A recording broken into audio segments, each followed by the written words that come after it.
Hey guys, LevelCap and RivalxFactor here. We just watched the Battlefield 4 reveal here out in San Francisco. It's nice. Hopefully this audio isn't totally ruining the video. By the sweet music in the background. So what'd you think? What's your first impression?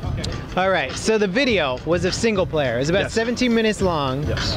And guy had bad aim. Yeah, he was doing his best to sort of show a cinematic view and not just go twitch reflexes all over the place. It looks good. It looks like it's the Battlefield 3 engine on steroids. Yeah. I think they deemed it Frostbite 3, which is Frostbite 2 jacked up, because we saw a Frostbite 3 logo. Like you said, the graphics are ramped up quite a bit. Quite a bit. Thing I noticed, no suppression. Yeah, so that was interesting. We were watching for all the little technical details and sort of making notes as it went through, but there was a sequence where a guy hides behind a concrete wall while a 50 cal in a Jeep is shooting rounds. Yeah, there's lots of bullets coming right over his head and the screen doesn't blur. So we don't know if that means no suppression guaranteed, but at this point in the game it doesn't look like there's suppression in there. Now there's a few other really cool things. You want to talk about the sights? Well, that was your favorite moment, right? When he flipped the script on the gun. So the guy was he was actually playing this. This was not a demo. He was actually a guy from DICE was playing this and going through the single player. He's looking down. What kind of sight do you think it was? It was okay. If from Battlefield 3, it was the 3.4 American scope, and he had that on what looked like an M16. Yep. Could have been an M4, but I think it was an M16. Yep.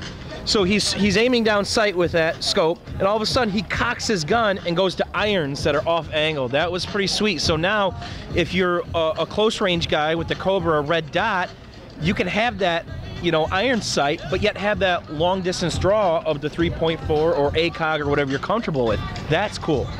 Yeah, and that's something we're seeing in other games, like Modern Warfare had a lot of dual scopes where you could switch to sort of a reflex sight and then go to your zoom in scope.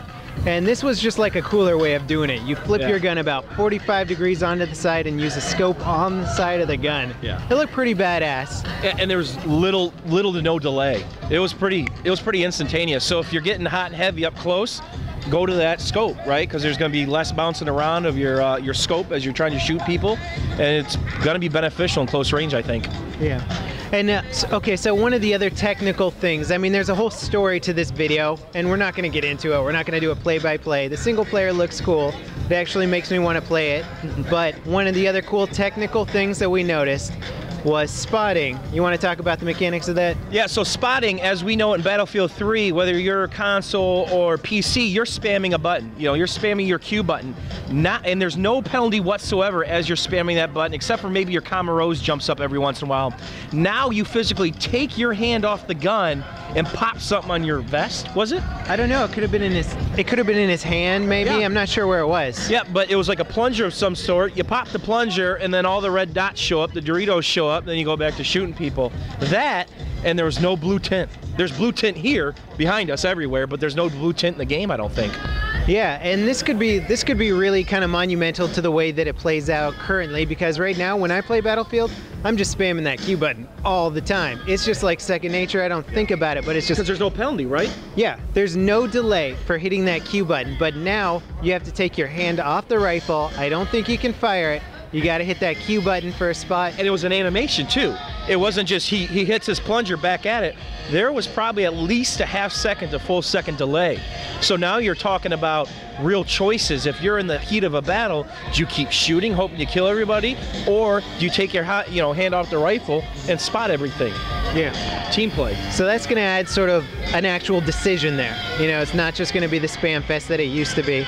So that's awesome. I think overall, the graphics really took a big improvement. Everybody is going to see that. It's hard to say because the Battlefield 3 single player did look very good cinematically, but this did take it up another level. And we'll see how much that makes it into multiplayer. And then the single player was intense. That was, simply put, it never let you sit back and relax like some of the single players have in the past. It was foot on the gas pedal the entire time. And that was kind of exciting with the way they integrated you know, there was an attack helicopter that came in at a certain point, and they just integrated a lot of randomization into what, the scene and a half that we saw, basically. Yeah. You know, the 10-12 minutes of footage that we saw. So they're definitely going with it, a very aggressive stance with Battlefield 4, that's for sure.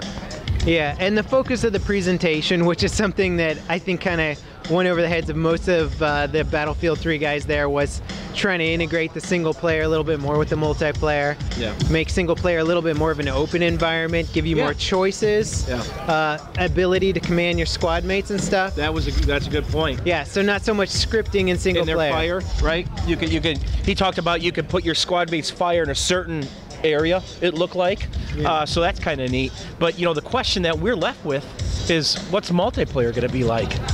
Yeah, and you know, it's really hard to say. I think it's going to resemble Battlefield 3 a lot in many ways, with hopefully some cool new improvements.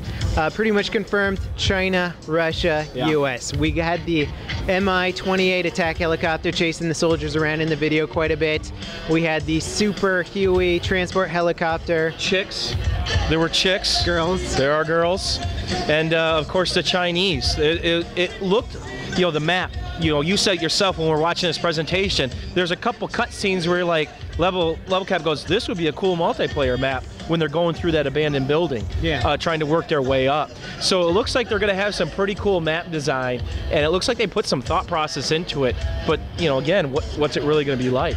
So. Yep, it's hard to say. The video was cool. I think you guys are all going to see that maybe tomorrow. We're not really sure on the details on what you guys are going to get to see, but I have a feeling you guys are going to get to see what we saw, and then we can watch it a billion times and analyze every single second of that video. But we're pumped. I'm pumped for it. I think Battlefield 4 is going to be a solid title. I believe so, man. I can't wait. So we're going to get more details. Crash was out here hanging out with us, kind of talking about some of the stuff to come. They're going to slowly start rolling out the deets of multiplayer and the actual gameplay ability. So, you know, keep your ears posted, but I think it's going to be exciting times for us all. Absolutely. So thanks for watching, guys. Thanks, guys. Rival xFactor and LevelCap signing off. Cheers.